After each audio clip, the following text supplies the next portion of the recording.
The explosion still echoed in Ethan Caldwell's ears, a ghost of the desert that refused to fade. He was 24, a soldier who'd once run miles through Fort Benning's red clay, now tethered to a wheelchair in a sleepy Ohio town. His leg, or what remained of it, throbbed beneath the blanket he kept draped over it, hiding the scars that screamed failure. He hadn't wanted to come to the park that morning. The stares, the pity in strangers' eyes. It was worse than the pain. But his sister, Lila, had insisted, her voice sharp with that big sister edge. "You can't hide forever, Ethan." So here he was, wheels crunching over gravel paths, the spring air mocking him with its promise of new beginnings. He stopped near a bench, the one with chipped green paint, and stared at the dogwood trees blooming pink and white. They reminded him of the life he'd lost, vibrant, whole, untouchable. Then he saw him. Across the park, a man jogged along the trail, his stride easy, his dark hair catching the sunlight. Ethan's breath hitched. He knew that run, that lean frame. Marcus Reyes, his squad mate from Afghanistan, the one who'd carried him through the dust and chaos after the IED turned his world to fire. Marcus, who'd vanished after their unit returned stateside, leaving Ethan with nothing but memories of his steady voice and calloused hands. Marcus slowed, his eyes locking onto Ethan's.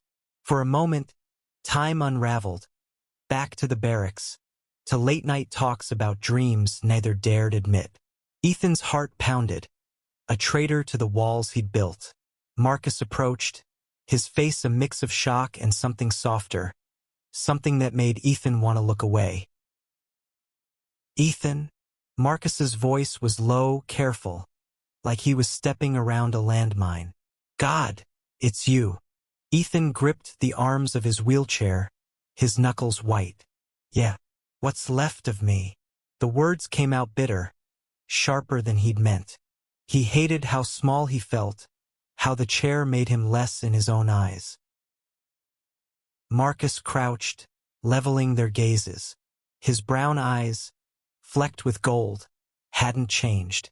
"You're still you," he said, and the conviction in his voice cracked something in Ethan's chest. "I'd know you anywhere." They talked haltingly at first.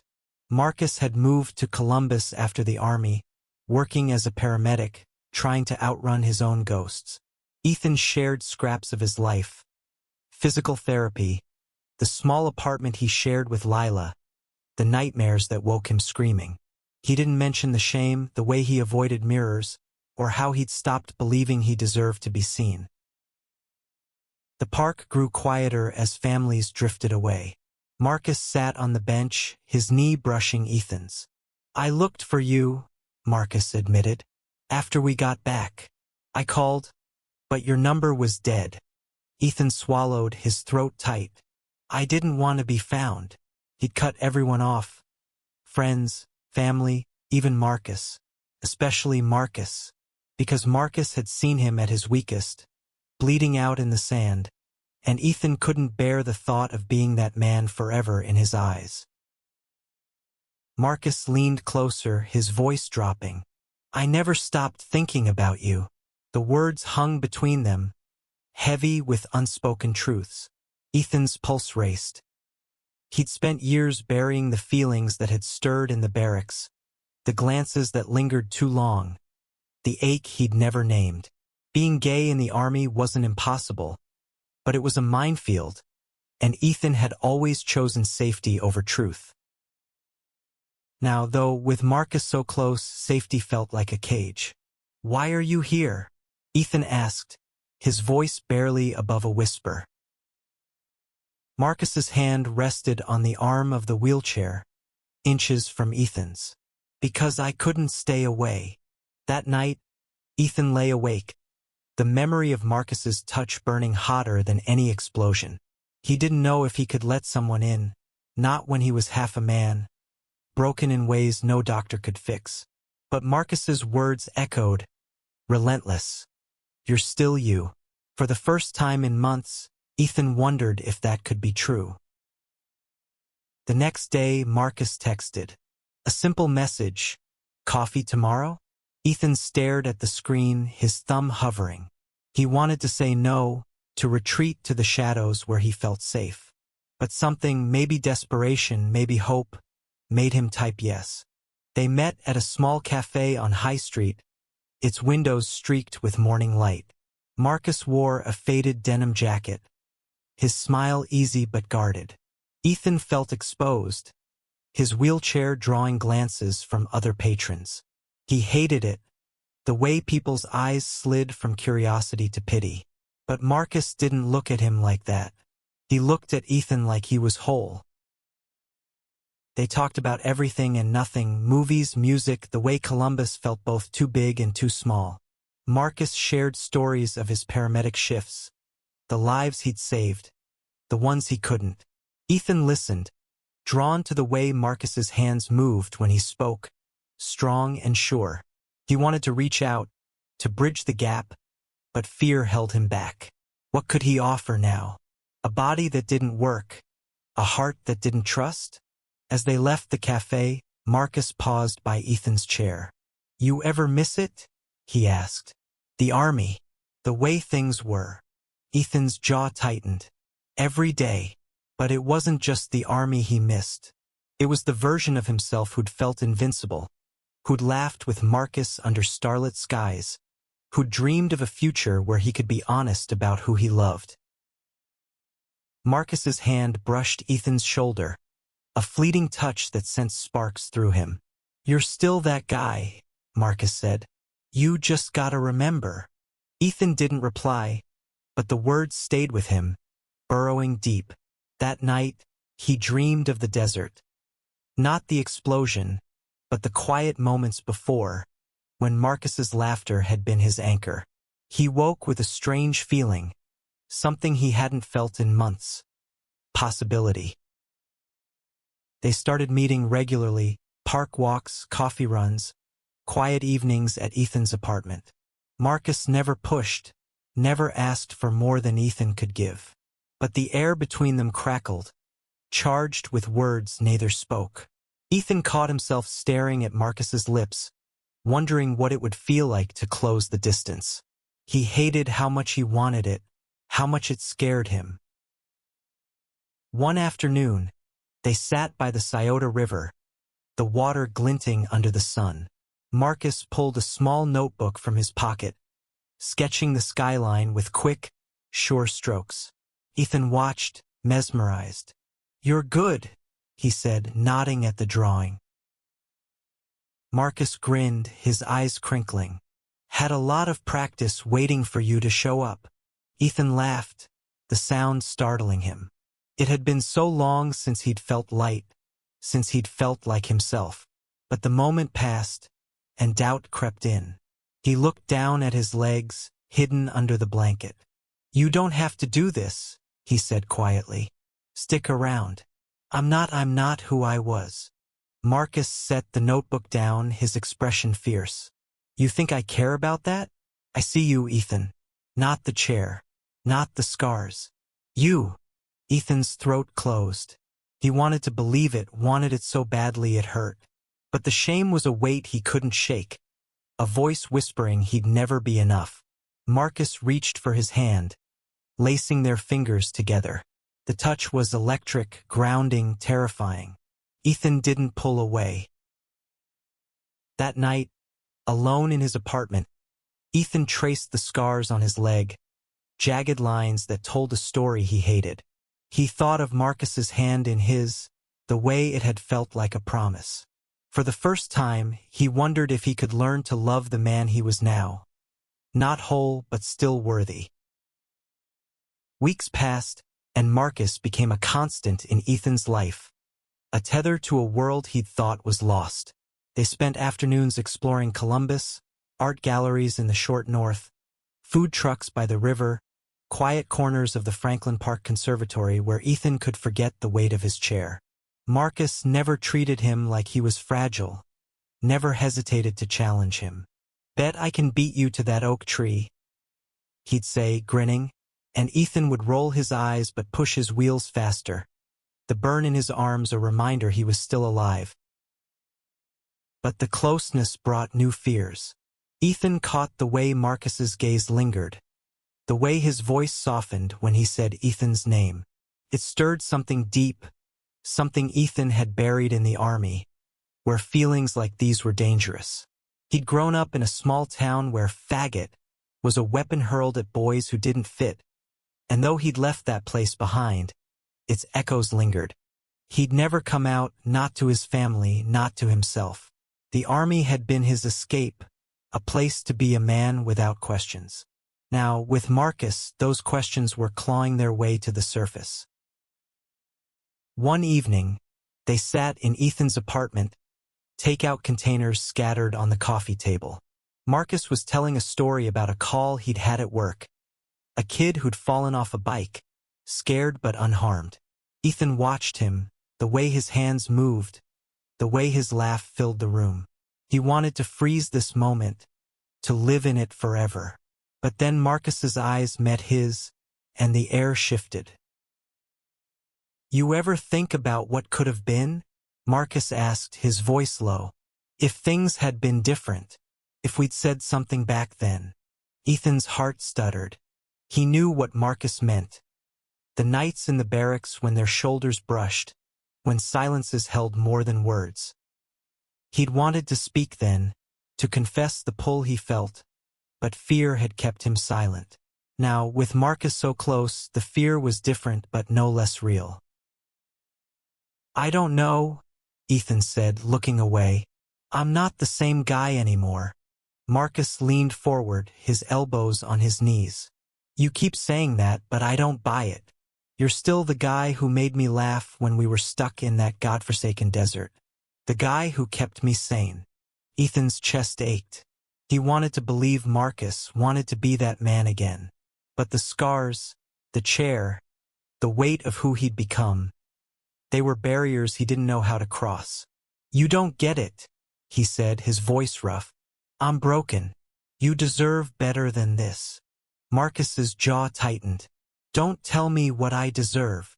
He stood, pacing the small living room, then stopped, his eyes blazing. "You think I'm here out of pity? I'm here because I see you, Ethan.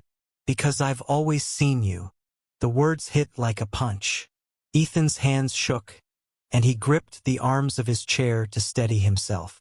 "What do you want from me?" he whispered. Marcus knelt in front of him, close enough that Ethan could feel the warmth of his breath. "I want you to stop hiding. From me. From yourself." For a moment, neither spoke. The room was heavy with the weight of truths unspoken, of years lost to fear and distance. Then Marcus reached out, his fingers brushing Ethan's cheek, and Ethan didn't pull away. The touch was soft, tentative, but it burned through him, unraveling the walls he'd built. "I can't," Ethan said, his voice breaking. "I don't know how to be this." He gestured vaguely at himself, at the chair, at the life he didn't recognize. Marcus's hands stayed, steady and warm. "You don't have to know. Just let me in." That night, Ethan didn't sleep. He lay in bed, replaying Marcus's words, his touch, the way his eyes had held no judgment, only want. He thought of the army, of the nights he'd lain awake, imagining a world where he could love Marcus without fear. He'd never believed that world existed, but now, with Marcus here, it felt closer than ever. The next morning, Ethan woke to a text from Marcus. "Meet me at the park. Got something to show you." Ethan hesitated, his fingers hovering over the screen. He wanted to say no, to retreat to the safety of his solitude. But the pull of Marcus was stronger, a current he couldn't resist. At the park, Marcus was waiting by the same chipped bench, a small canvas bag at his feet. He grinned when he saw Ethan, but there was a nervous edge to it, something Ethan hadn't seen before. "Come on," Marcus said, nodding toward a quieter part of the park, where a small gazebo overlooked a pond. Ethan followed, his wheels sinking slightly into the soft earth. The gazebo was old, its wood weathered, but someone had strung fairy lights along the railing, their soft glow catching the morning mist. Marcus stopped, pulling a small box from the bag. Inside was a set of colored pencils and a sketchbook, the kind Ethan had seen him use by the river. "I thought you might want to try," Marcus said, handing them to Ethan. "You used to talk about drawing back in the day. Said it was the one thing that made you feel free." Ethan stared at the sketchbook, his throat tight. He hadn't drawn since high school, since before the army had hardened him, before the explosion had shattered him. "I don't know if I can," he said, his voice barely audible. Marcus sat beside him, his shoulder brushing Ethan's. "You don't have to be good. Just try. For me." Ethan took the pencil, his hand trembling. He drew a line, then another, the motions awkward but familiar. The gazebo, the pond, the curve of the trees, they came to life on the page, rough but real. Marcus watched, silent, his presence a steady anchor. When Ethan finished, he looked at the sketch, surprised by the spark it ignited in him. It wasn't perfect, but it was his. Marcus's hand found his, their fingers intertwining. "See," he said softly, "you're still in there." Ethan's heart pounded, a mix of fear and longing. He looked at Marcus, at the man who'd seen him at his worst and stayed, who'd pushed him to see himself again. Without thinking, he leaned forward, his lips brushing Marcus's. The kiss was tentative, a question, but Marcus answered, his hand cupping Ethan's face, deepening the moment. When they pulled apart, Ethan's chest heaved, his mind racing. He'd crossed a line he'd never thought he could, and the world hadn't ended. Marcus's smile was soft, unguarded, and for the first time, Ethan felt the weight of his shame lift, just a little. The kiss changed everything. Ethan woke each morning with Marcus's face in his mind, the memory of his lips a quiet fire that burned away the edges of his doubt. But with that fire came fear, sharp and unrelenting. He'd spent years hiding who he was, burying his truth under duty and denial. Now, with Marcus, he was stepping into a world he didn't know how to navigate. They didn't talk about the kiss, not at first. They fell back into their rhythm. Coffee shops, park benches, quiet nights with takeout and old movies. But the air between them was charged, every glance heavy with meaning. Ethan caught himself watching Marcus's hands, the way they moved when he spoke, the way they'd felt against his skin. He wanted more, but the weight of his past held him back. One evening, they sat in Marcus's apartment, a small loft in German village with exposed brick and mismatched furniture. Marcus was cooking, the scent of garlic and basil filling the air. Ethan watched from the kitchen table, his chair tucked close to keep him out of the way. "You didn't have to do this," he said, gesturing at the spread. Pasta, salad, a bottle of wine. Marcus grinned, stirring the sauce. "Wanted to. You deserve it." The words hit Ethan harder than he expected. Deserve. He'd stopped believing he deserved anything good. Not after the explosion. Not after the life he'd lost. He looked down at his hands, scarred and calloused, and felt the familiar shame creep in. Marcus noticed. He always did. He set the spoon down and crossed the room, sitting across from Ethan. "What's going on in that head of yours?" he asked, his voice gentle but firm. Ethan hesitated, the truth clawing at his throat. "I don't know how to do this," he admitted. "You, me, this thing between us. I've never—" He stopped, his face burning. He'd never said it out loud, never admitted who he was, not even to himself. Marcus's expression softened. "You don't have to have it all figured out. I don't either." He reached for Ethan's hand, his thumb tracing slow circles. "But I know I want this. I want you." Ethan's heart raced, a mix of terror and relief. He wanted to believe Marcus, wanted to trust the pull between them. But the voice in his head, the one that sounded like his father, like the kids back in high school, whispered he'd never be enough. Not for Marcus. Not for anyone. "I'm scared," Ethan said, the words spilling out before he could stop them. "I've spent my whole life hiding. In the army, it was easier to pretend. But now I don't know how to be this person." Marcus's grip tightened. "You don't have to hide with me. I see you, Ethan. All of you." The words broke something in Ethan, a dam he'd built to keep himself safe. He leaned forward, kissing Marcus again, this time with a hunger he hadn't known he possessed. Marcus responded, his hands framing Ethan's face, pulling him closer. The world narrowed to this moment, to the warmth of Marcus's touch, the certainty of his presence. When they pulled apart, Ethan's breath was ragged, his mind a storm of want and fear.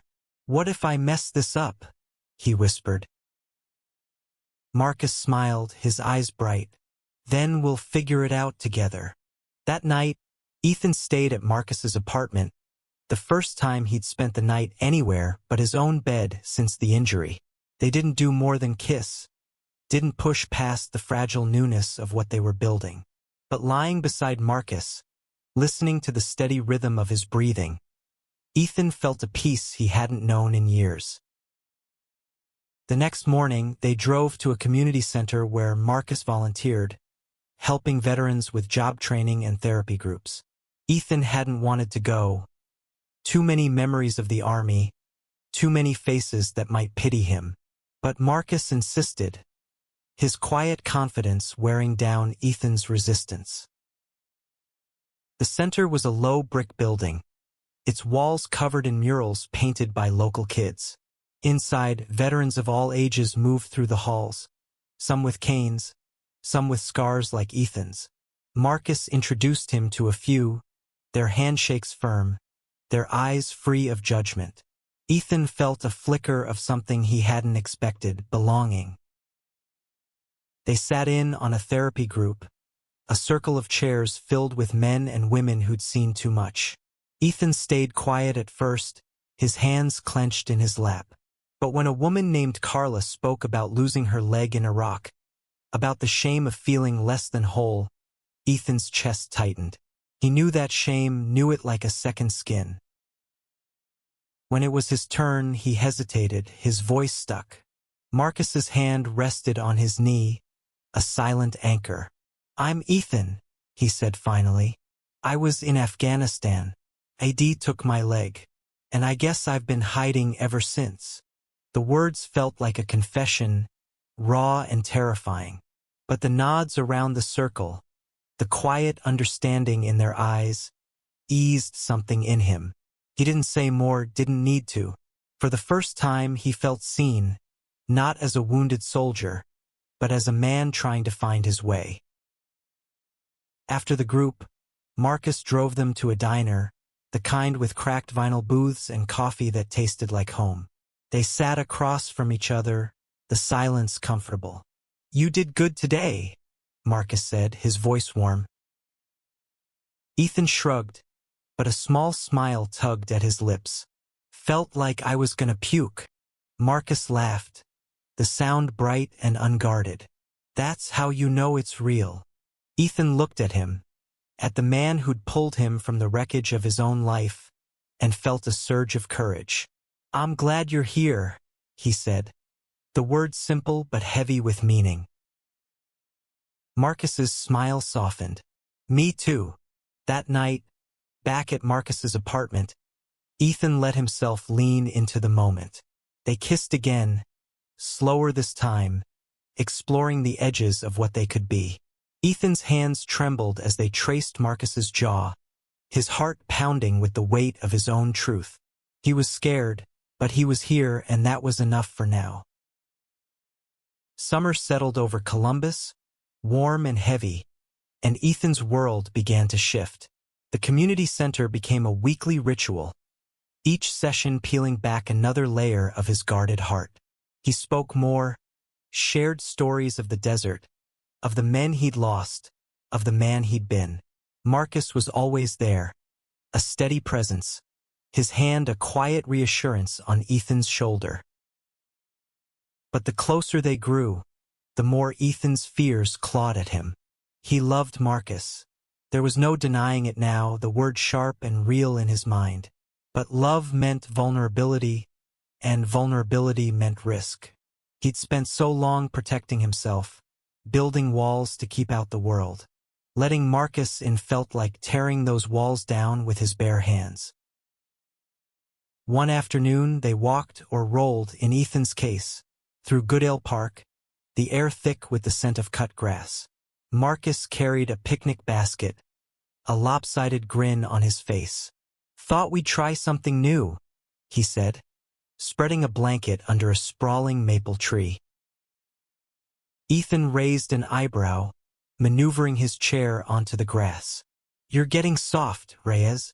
Marcus laughed, pulling out sandwiches and a thermos of iced tea. "Only for you." They ate in comfortable silence, the park alive with kids playing, couples strolling, dogs chasing frisbees. Ethan watched a young boy race past, his laughter bright, and felt a pang of envy. He'd never run again, never feel the ground solid beneath his feet. The thought hit him hard, stealing his breath. Marcus noticed his eyes narrowing. "You okay?" Ethan forced a smile, but it didn't reach his eyes. "Just thinking about before." Marcus set his sandwich down, his expression serious. "You miss it." It wasn't a question, but Ethan nodded. "Yeah, but it's not just the running or the army. It's feeling like I was enough."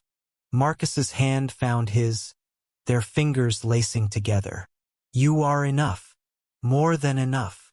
Ethan wanted to believe him, but the scars on his leg, hidden under his jeans, felt like proof he was less. He pulled his hand away, the motion sharper than he'd meant. "You don't get it, Marcus. You're out there saving lives, being a hero. I'm just stuck." Marcus's jaw tightened, but his voice stayed calm. "You think I don't see you?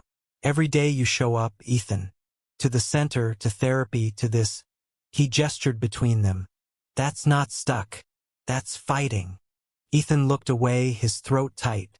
He wanted to argue, to push Marcus away before he could be hurt. But Marcus's words held him, grounding him in a way he hadn't expected. He took a shaky breath, meeting Marcus's gaze. "I'm trying," he said, the admission raw.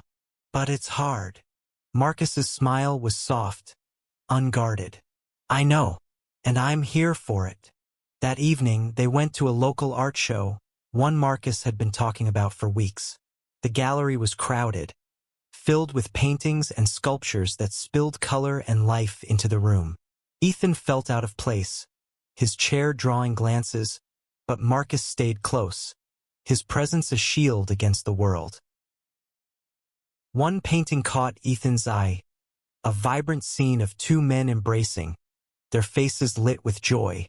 The artist had captured something raw, something true, and Ethan felt his chest tighten.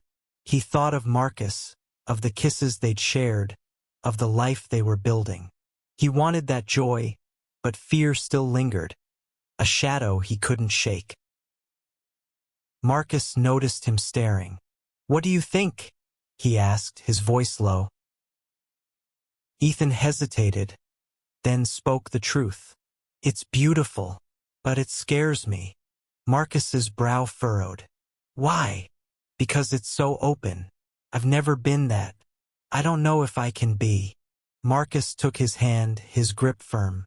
"You don't have to be anything you're not ready for. But I'm not going anywhere." The words stayed with Ethan, a lifeline in the storm of his doubts. They left the gallery, the night air cool against their skin. Marcus drove them to a quiet overlook, the city lights sparkling below. They sat in silence, the weight of the evening settling between them. I've never told anyone, Ethan said suddenly, his voice barely above a whisper. About being gay. Not my family, not my friends. No one. Marcus turned to him, his eyes steady. You're telling me now. Ethan's heart pounded, but he pushed forward. I didn't want to be this person. Growing up, it wasn't safe. And in the army, it was easier to hide. But with you, he swallowed, his voice breaking. I don't want to hide anymore. Marcus's hand cupped his face, his thumb brushing Ethan's cheek. Then don't. Be who you are, Ethan. With me. The kiss that followed was different. Fierce, desperate, a promise and a plea. Ethan poured everything into it. The fear, the hope, the love he'd kept locked away.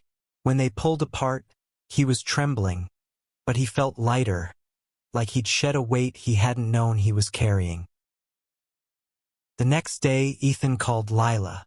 He hadn't planned to, hadn't known what he'd say, but sitting in his apartment, the morning light spilling through the window, he felt a surge of courage.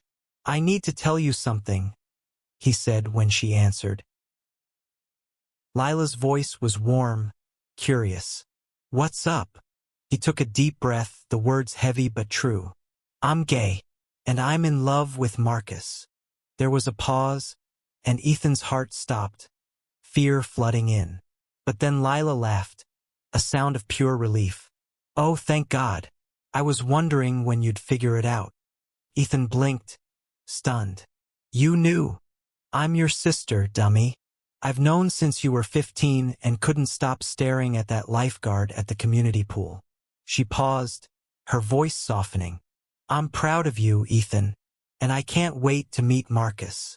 The call ended, and Ethan sat there, tears stinging his eyes.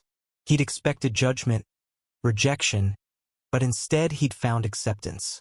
It was a small victory, but it felt monumental, a step toward the man he wanted to be. Coming out to Lila was a crack in the dam, and soon the truth began to spill. Ethan told a few close friends from the community center. Their responses a mix of quiet nods and warm hugs. Each confession felt like shedding a layer of armor, leaving him raw but free. Marcus was there through it all, his presence a steady hand guiding Ethan through the fear. But not everyone was ready to accept him. One evening, Ethan and Marcus went to a bar in the Arena District, a place packed with locals and loud music. They sat close, their hands brushing under the table, a secret shared in the dim light. Ethan felt bold, alive in a way he hadn't in years. But then he saw him, Tyler, a guy from his old unit, leaning against the bar, his eyes narrowing as they landed on Ethan. Tyler approached, his smile sharp. Caldwell? Didn't expect to see you here.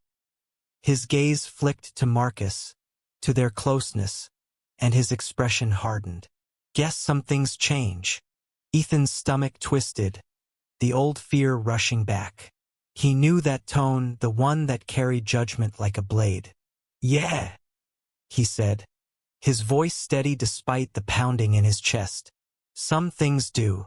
Tyler's laugh was cold. Never pegged you for one of them. The word was a slur, unspoken but clear, and it hit Ethan like a fist. Marcus tensed, his hand tightening on Ethan's. You got a problem, man? He said, his voice low, dangerous. Tyler shrugged, his smirk cruel. Just calling it like I see it. Ethan's face burned, shame and anger warring inside him. He wanted to disappear, to wheel away and hide. But Marcus's grip grounded him, a reminder of who he was fighting for. Let's go, Ethan said, his voice quiet but firm. Outside, the night air was cool, but Ethan's skin felt hot, Tyler's words echoing in his head. Marcus stopped him by the car, his hands on Ethan's shoulders. You okay? He asked, his eyes searching. Ethan shook his head. I thought I was past this, the shame, but it's still there. Marcus's hands tightened, his voice fierce. You have nothing to be ashamed of. That guy? He's the one who's small. Not you. Ethan looked at him, at the man who'd seen every broken piece of him and stayed. How do you do it? He asked. How do you live so open? Marcus's smile was soft, tinged with pain. Wasn't always easy. Grew up in a family that didn't get it. Lost some friends when I came out. But I decided I'd rather be alone than live a lie. Ethan's chest ached. He'd spent so long hiding, afraid of losing everything. But here was Marcus, living his truth, scars and all. Ethan reached for his hand, the motion sure this time. I want that, he said. I want to be like that. Marcus's eyes softened. You already are. The next week, Ethan went back to the community center. But this time he spoke up in the group, his voice stronger. He talked about Tyler, about the shame that still clung to him, about the love he was learning to embrace. The group listened, their faces open, and when he finished, Carla reached over, squeezing his hand. You're braver than you think, she said. That night, Marcus took Ethan to a pride event in the short north, a street festival bursting with color and music. Ethan hesitated at first, the crowd overwhelming, the rainbow flags a stark reminder of the world he was stepping into. But Marcus stayed close, his hand a steady anchor. They danced or swayed, in Ethan's case, to a pulsing beat, the lights painting their faces in hues of red and gold. For the first time, Ethan felt part of something bigger, a community that saw him, not as a wounded soldier or a man in a wheelchair, but as a person claiming his place. He looked at Marcus, at the joy in his eyes, and felt his heart swell. This was what he'd been afraid of, and it was beautiful. But the world wasn't done testing him. A week later, Ethan got a call from his father, a man he hadn't spoken to in months. His voice was gruff, distant, the way it always was. Lila says you're different now, he said, the word heavy with implication. Ethan's stomach churned. He'd known this moment was coming, but it didn't make it easier. I'm gay, Dad, he said, the words steady despite the fear clawing at him. I'm with someone. His name's Marcus. The silence on the other end was deafening. When his father spoke, his voice was cold. You're my son, Ethan. But I don't understand this. I don't know if I can. The words cut deeper than Ethan expected, a wound no explosion could match. He hung up, his hands shaking, and sat in the dark, the weight of rejection pressing down on him. Marcus found him there hours later, his eyes red but dry. He'll come around, Marcus said, sitting beside him. Or he won't. But you're still you. Ethan leaned into him, letting Marcus's warmth anchor him. I don't know how to do this without you, he admitted. Marcus's arms wrapped around him, strong and sure. You don't have to. The days that followed were hard, the sting of his father's words lingering. But Ethan kept moving forward, leaning on Marcus, on the community he was building. He started drawing again, filling sketchbooks with scenes of the city, of Marcus, of the life he was claiming. Each stroke felt like a declaration, a way of saying, I'm here. Fall came to Columbus, the leaves turning gold and crimson, mirroring the shift in Ethan's heart. He and Marcus were inseparable now, their lives woven together in ways Ethan hadn't dared imagine. They moved in together, a small apartment near the river, its walls soon covered with Ethan's sketches and Marcus's photographs.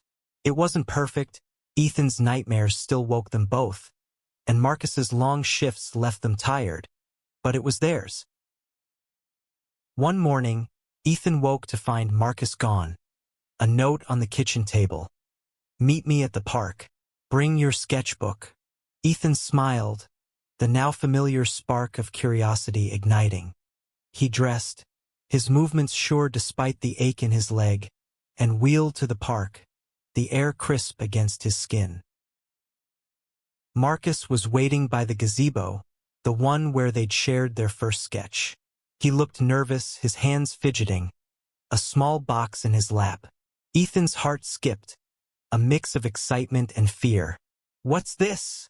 he asked, stopping beside him. Marcus took a deep breath, his eyes locking onto Ethan's. "I've been thinking a lot about us, about what we've built." He opened the box, revealing a simple silver ring, its surface etched with a faint design of dogwood flowers. "I don't care what the world thinks, Ethan. I want you today, tomorrow, always." Ethan's breath caught, his mind reeling. He'd never thought he'd have this, a love so fierce it drowned out the noise of his past.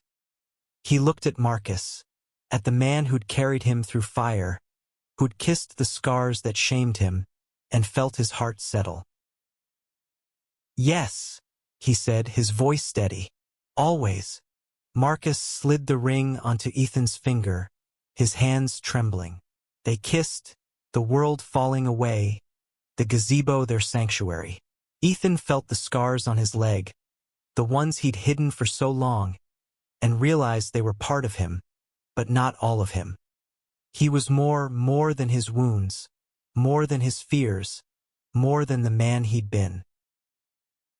That evening, they hosted a small gathering at their apartment, a mix of friends from the community center and Marcus's coworkers. Lila was there, her smile bright as she hugged them both, whispering to Ethan, "You did good, little brother." The room was filled with laughter, music, the clink of glasses, and Ethan felt a warmth he'd never known. He was home. But the past wasn't done with him. A week later, his father showed up at their door, his face lined with tension. Ethan braced himself, expecting judgment, but his father's eyes were softer, uncertain. "I've been thinking," he said, his voice gruff, "about what you told me. I don't understand it all. But you're my son. I don't want to lose you." Ethan's throat tightened, tears threatening. He didn't know if his father would ever fully accept him.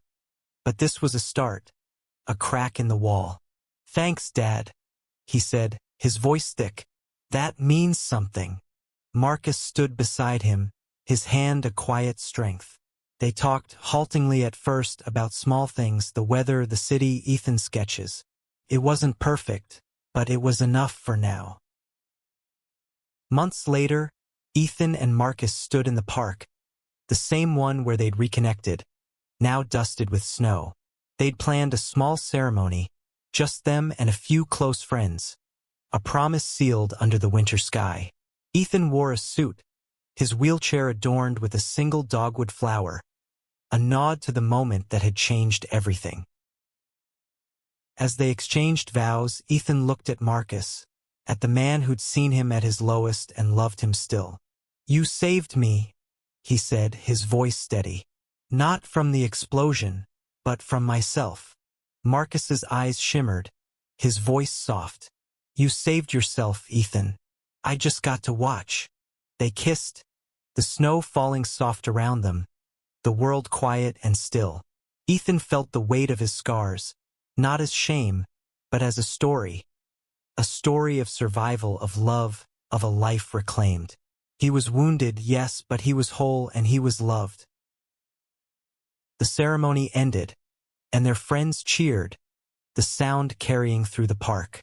Ethan held Marcus's hand, the ring cool against his skin, and knew this was only the beginning. They'd face more challenges, judgment, doubt, the ghosts of their pasts, but they'd face them together. As they wheeled away, the park bench caught Ethan's eye, its chipped paint now covered with a fresh coat of green. Someone had carved words into the wood, simple and true. "Love is our strength." Ethan smiled, his heart full. He'd found his strength, not in his legs, but in the man beside him, in the life they were building, one scar at a time.